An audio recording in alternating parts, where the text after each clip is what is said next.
लाली लाली डोलिया के लाली दुल्हनिया रे लाली दुल्हनिया रे डोलिया के चारी गो का हर रे लालनवा रे डोलिया के चारी गो का हर रे लालनवा।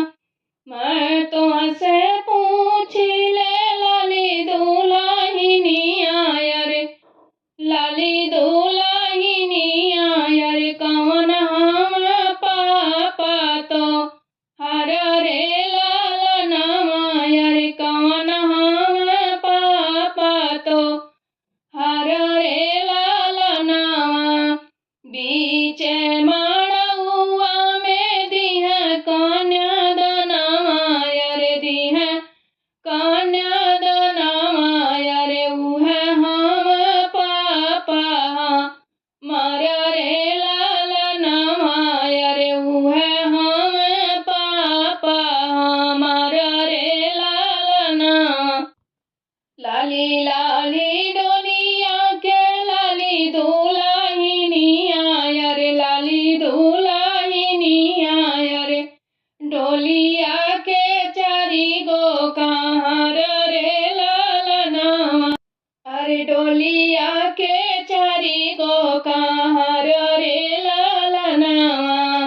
मैं तुझसे पूछी ले लाली दुल्हनिया रे लाली दुल्हनिया रे कौन हम चाचा तो हर रे लालनवा अरे कौन हम चाचा तो हर रे लालनवा। बीच माड़ुआ में तिलक लगाम अरे तिलक लगाम अरे उह हम चाचा हमर रे लालनवा रे उह हम चाचा हमर रे लालनवा। लाली लाली डोलिया के लाली दुल्हनिया रे लाली दुल्हनिया रे डोलिया के चारी गो कहाँ रे लालनवा रे डोलिया के चारी गो कहाँ रे लालनवा।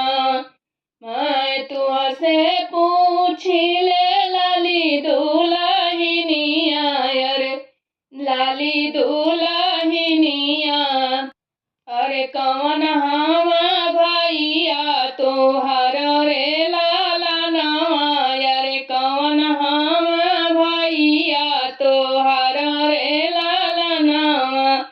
बीच माड़ुआ भैया लउआ पर छिह रे पनिया गिरा